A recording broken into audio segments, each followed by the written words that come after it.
kirungi tebatulaze ate fenga Masaka Christian Fellowship tubasaba ekitiibwa Masaka Christian Fellowship abali wano twebaza Katonda ate tubasaba mububire ku bagenyi baffe kubanga ffe twaniriza kati tiimu eyo yonna n'abalala bali emanju eyo bali kukola ffe tubaaniriza timwebale kujja ne mutujja kugulizaako emyaka 25 ate emyaka egyo 25 tusaba Katonda tweyongere okuba abalamu ate tutuuke emyaka 50 muwulire emirembe buli kintu kyonna Mukama yakiteeseteese ate kijja kugwa bulungi abaweereza mwenna abaweereza Katonda Mukama bawe omukisa kubanga wentunula eno n'eri abasumba bangi nnyo abazze ababishopu abaliwo abatume mwenna abali mu kifo kino n'abaweereza abalala mwenna Mukama yeebale kubanga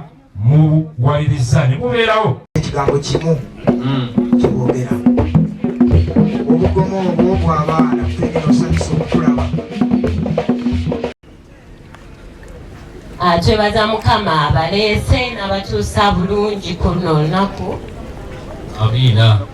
Amannya gange nze Mirembe Penina nga nze first born wa abagole. Tubasanyukidde mwebale kujja mwebale kuweesa mukolo gwaffe ekitiibwa. Tuzze.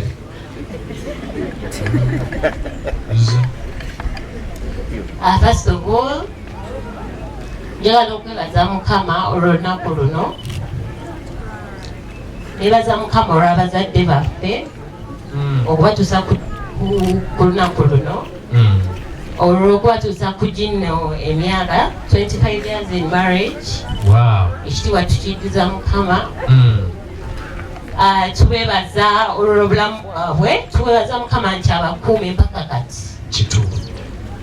Ne batuweerera mpaka kati era nga bakyatufaako mpaka kati. Twebaza Mukama olw'obulamu bwabwe, twebaza Mukama olw'ebirungi byonna bye batuuseeko ku gino emyaka. Era ekitiibwa n'ekyendo tukiddiza Mukama. Bannange engalo ez'amaanyi Mukama yeebale olwa byonna byatukoledde. Kale abooluganda Mukama yeebazibwe. ndi musanyufu okubalaba mutulaza omukwano. Olunaku lwaleero twazze kwebaza Mukama olw'ekirabo eky'obufumbo. Buli omu ali wano bannaye mukimanyi bulungi si byangu. Okakasa tubuulire naye Mukama bwabibaamu kubanga dadi twabadde basanyufu nnyo bwe twawulira nti anniversary egenda kubeerawo era ne tusaba nnyo essaala bannaye tweyanza mwenna abatusabidde contribution. Twabadde wano ekiro ng'ekuba etonnya n'etandika essaala gasaba Mukama atuyambe ekye era bannaye Mukama yawulidde essaala omusana mugulaba gwaka. n'obwedda gw'otwokyesa omusana. Kozemu omulimu gw'amaanyi nnyo. Bato bange bano nabo mbeebaliza Mukama babadde very supportive. Bakoze emirimu wano babadde very supportive okuva ku Felix Philip then Festo basoobye obutemu emirimu bagikoze. Twebaza Mukama yeebazibwe. Tebibadde byangu kubanga tufunye okusoomozebwa kw'amaanyi naye Mukama tuneebaza. Naye mukikubireko mu ngalo ekyo. Mukama yeebazibwe. Katonda omune mukyala wange ono Stella Namatofu Kawalya tetwaliyimiridde wano olwaleero singa teyali Musumba Gustavus Katereka.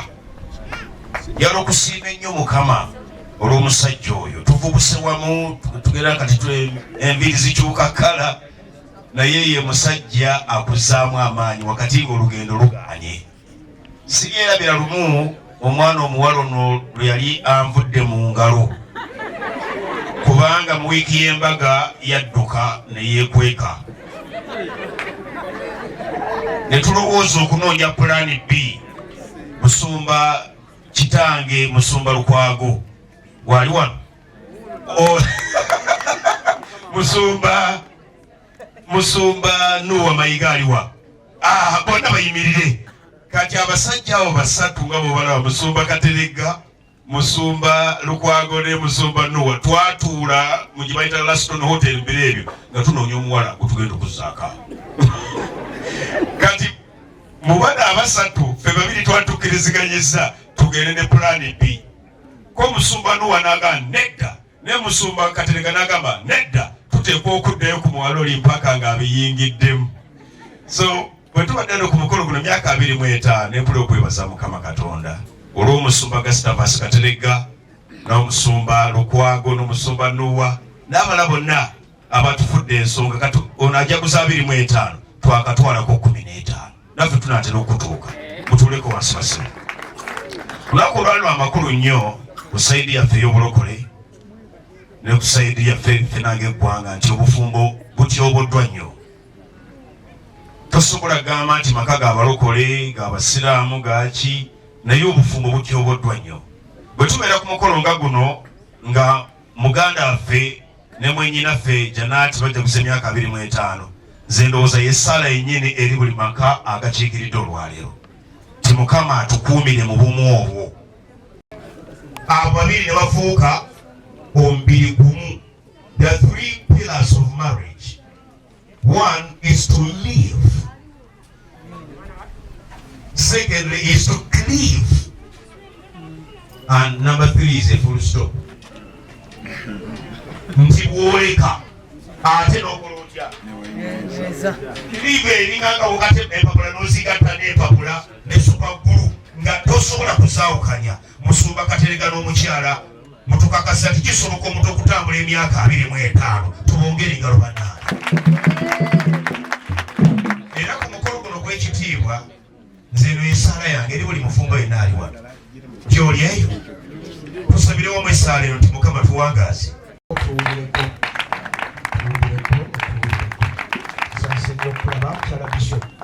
Mu kiseera kino naga oluyimba oba ennyimba nga 2 ate nkubulira ekigenda okuddako mu linnya lya Mukama waffe Yesu.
Gastavas ne maama Janet Gastavas twebaza Mukama olw'okubatuusa ku lunaku luno.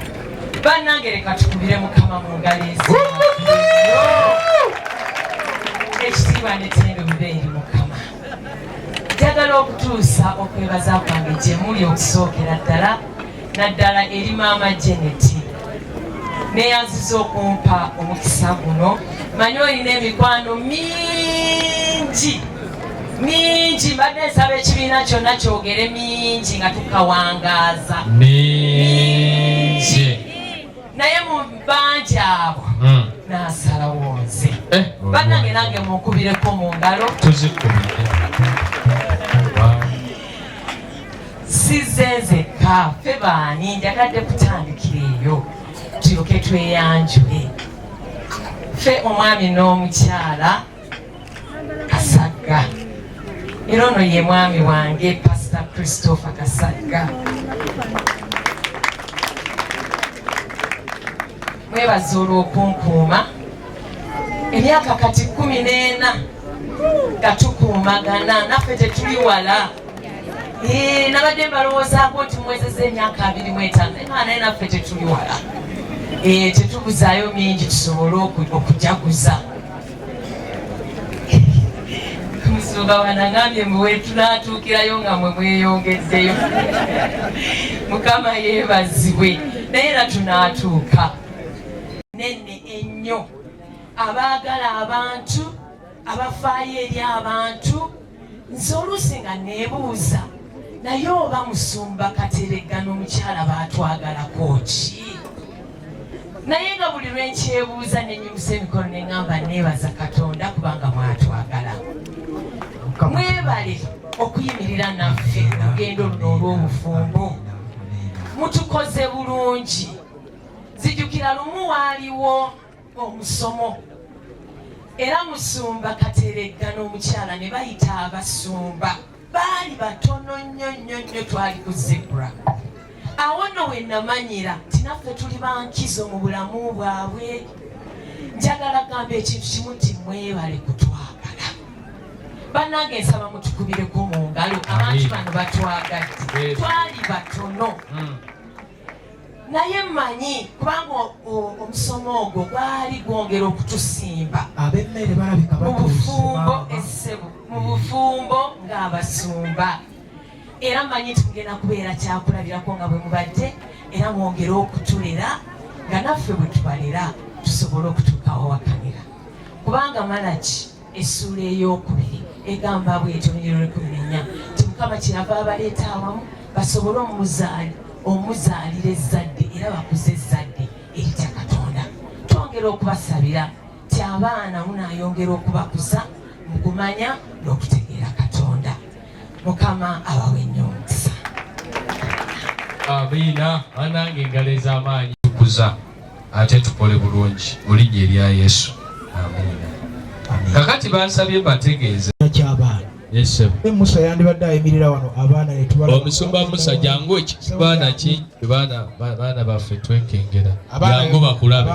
Lusaniya tulagirira n'ogenda n'otekko ne sowaani n'otambula. Katusebe tulambula lwaki emmenya katusabe abantu nga babasitula tukume obwobulamu ekyakulya ffenna. Asha bwe tutaddewo bwagamba nti layini egende eti bweba mugenda tusobole okulya obulungi ate n'engabo lebenga erinyungamu. Batutandike n'emmeeza eya waggulu emperekeze zaffe zigenda kufunira wali bwe zimala abazadde genda kuba bafunira wali. Abasumba wano bakadde baffe ab'okukyalo wali naye oda ng'eri ntuufu. Mwebale nnyo.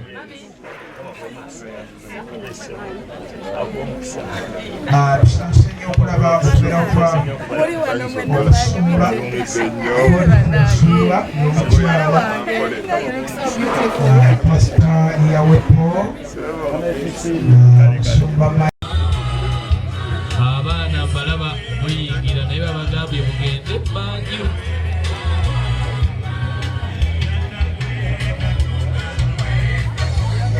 Bannaye kansabe layini esooka ekoma.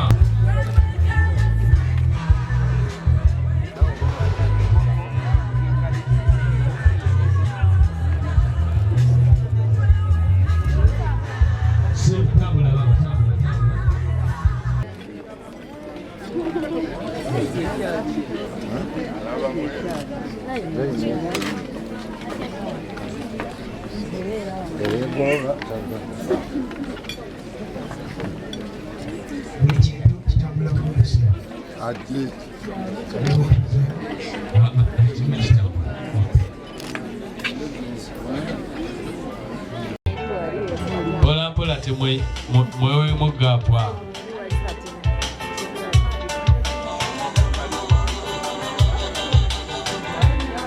Mere genda tumala bulungi.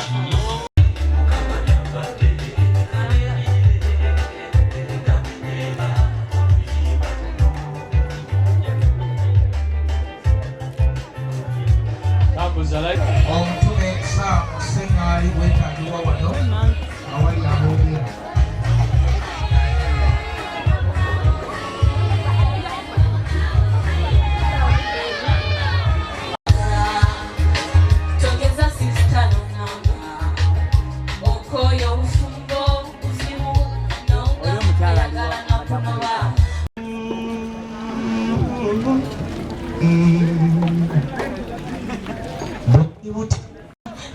Tony emutu otandiro zanti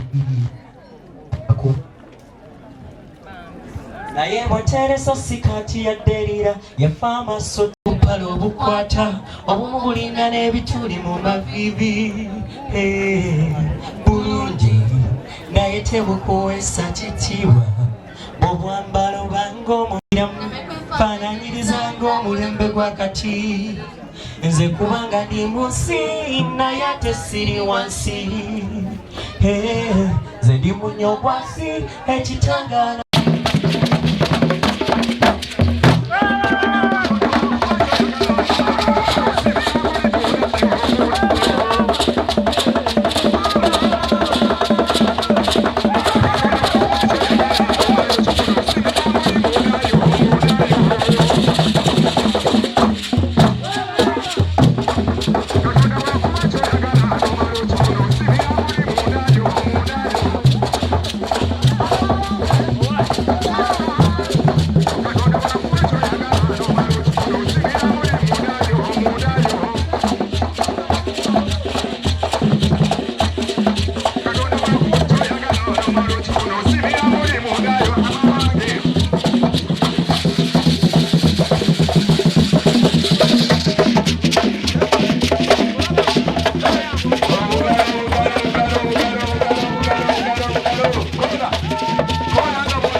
Katonda olw'abagole bano ebyuma byaffe bikyankalanye naye sitaani aswadde gye emyaka 25 gyawedde ssenya erya Yesu. Haleluya. Amadaala 2 n'ekitundu gye emyaka 25. Haleluya. Amen. Amen.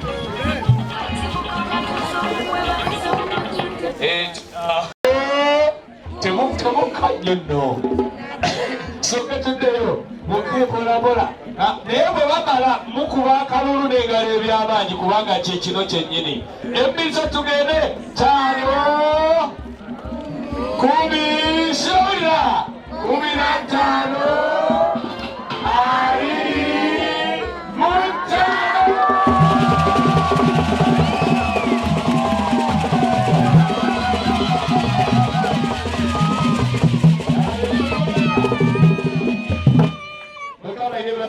aha kati mami eddiiro liryo tusaba otulisize ku ddadi waffe bannange ekijiro kino katugenze ku fulo ya 25 otyo eddiiro liryo wekoze soko mukwate nako. Aha, kakati sebo siima ekyokulya kino muwe bwomanyi bwobuliisa emyaka 25 abadde mutukuvu. Omugalo wannange kamuwere ddala amalewo.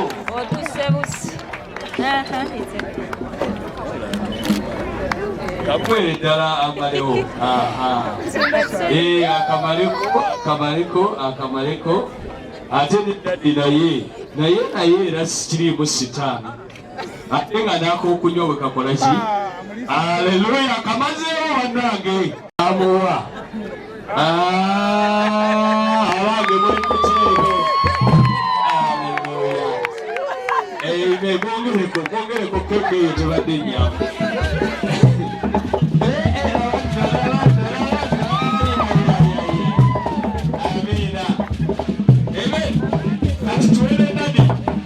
Dadi muwe naye abifaananyi abamukakutako nayako yakusaba weeyogereko bebi wanyi kituufu bano beeriraanye emyaka omukulu kane yatuwadde ekigambo namwanako okunywa ayo naye ddala okulira.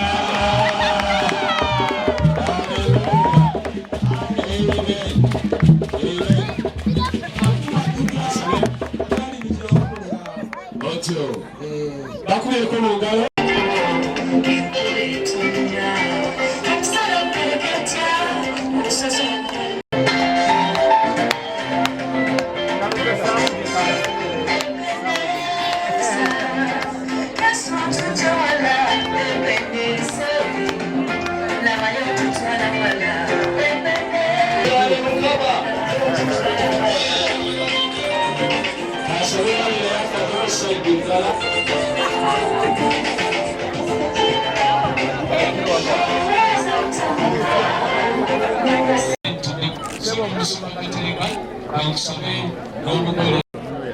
Era nga twebasa Katonda okwezi myaka 25 ey'obufumbo.